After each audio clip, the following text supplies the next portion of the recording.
até chegarmos àquele ponto de termos ódio de alguém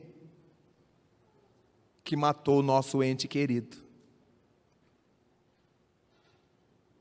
O assassino, a assassina. O primeiro momento não adianta querer argumentar.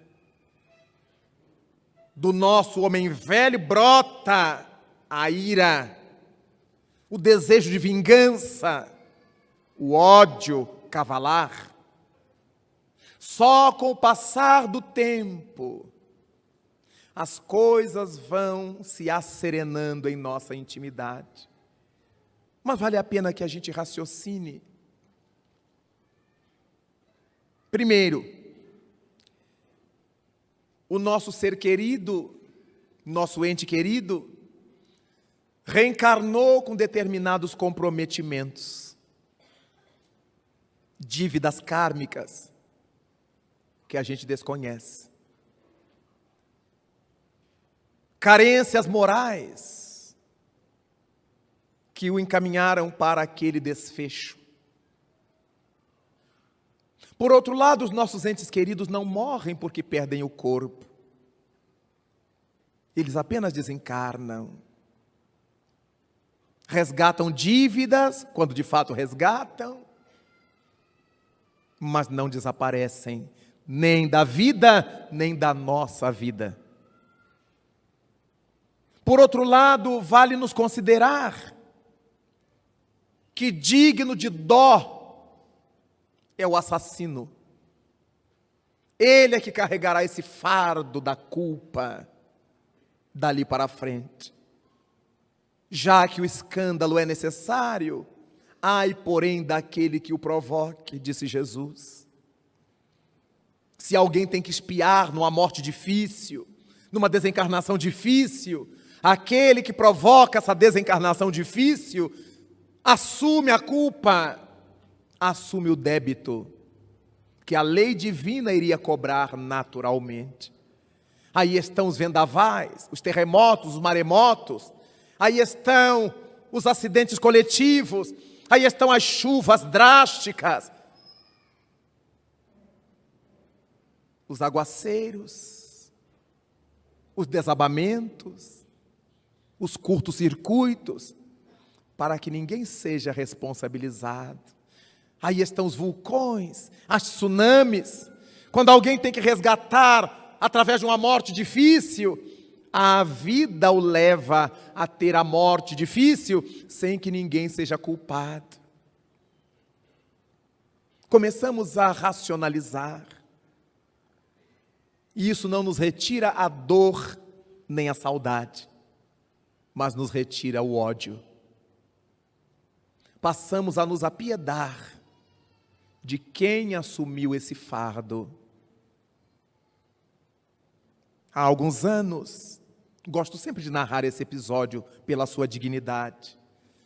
Acompanhei uma família do sul de Minas Gerais, muito amiga, trabalhadora espírita, toda a família, que tinha filhos, 3 filhos e uma filha. Essa jovem preparou-se para ser jornalista. Foi para São Paulo, concluiu a faculdade de jornalismo e foi trabalhar em Campinas como jornalista. Conseguiu emprego numa emissora de rádio. Elaborou um programa dirigido à juventude. Como ela era espírita, de família, de berço, a sua programação era alegre, jovial, com gincanas, com concursos, mas com essa pauta espiritualizante. Pensamentos, mensagens, sorteios de livros espíritas. E todos os conceitos que ela emitia eram conceitos de uma pessoa espírita. Sem fazer proselitismo radial, ela era uma espírita fazendo um programa de rádio comum, amada pela juventude campineira. E desse modo, os dias se passaram e ela conheceu um jovem que por ela se apaixonou.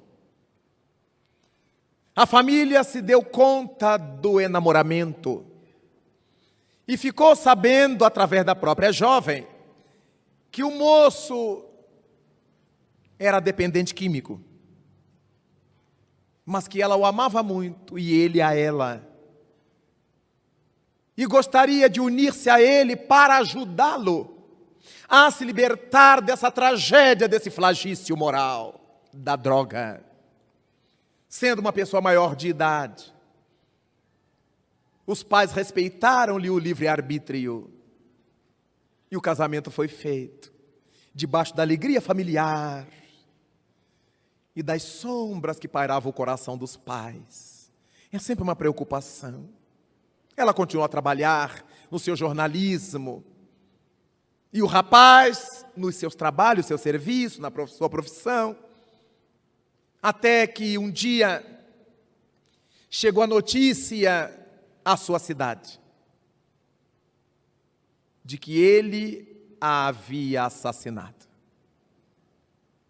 Foi uma comoção geral na pequena cidade do sul mineiro, porque ela era muito conhecida pelas atividades do centro espírita que ela participava.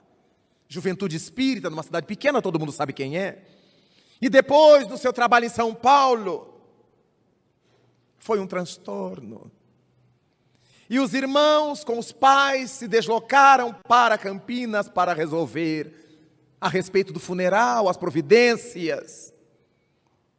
E a família combinou o seguinte: enquanto o pai com os irmãos foram cuidar do féretro, a mãe da jovem assassinada foi ao encontro do jovem assassino que fora preso em flagrante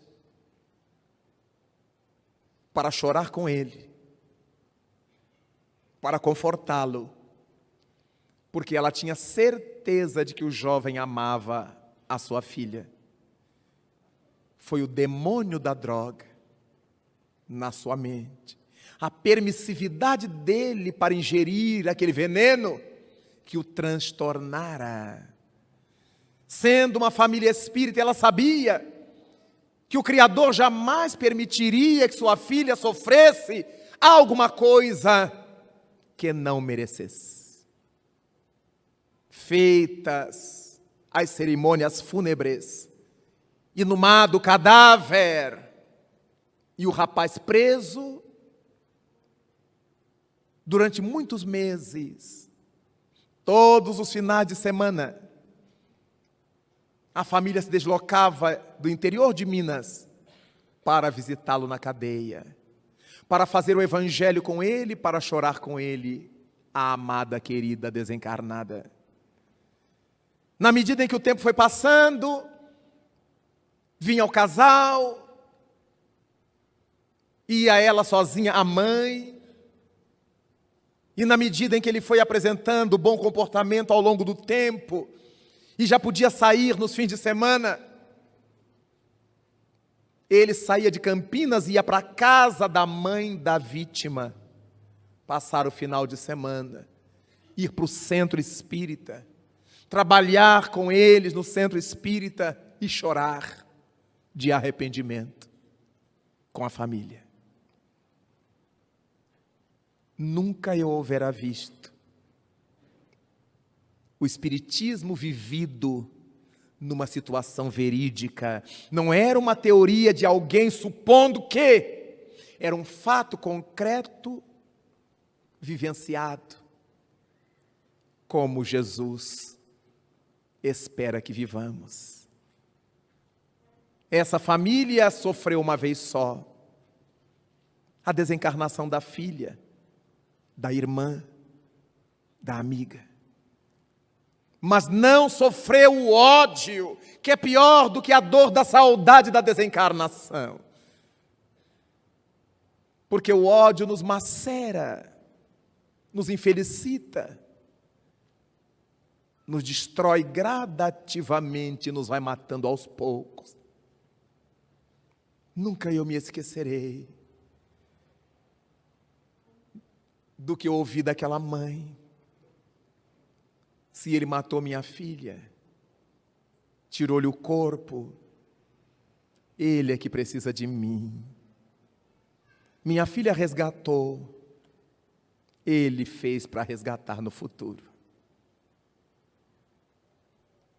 Aquilo cravou-se-me na alma, como um exemplo capaz de me dizer que é possível ser feliz, é possível amar de verdade como Jesus propôs. Eu não estava diante de uma família de Júpiter, de Saturno, de Urano. Eu estava diante de uma família aqui, do Brasil, do sul de Minas, amigos meus, trabalhadores espíritas, que na hora dessa dor crucificante, de ver uma jovem ser assassinada pelo próprio marido,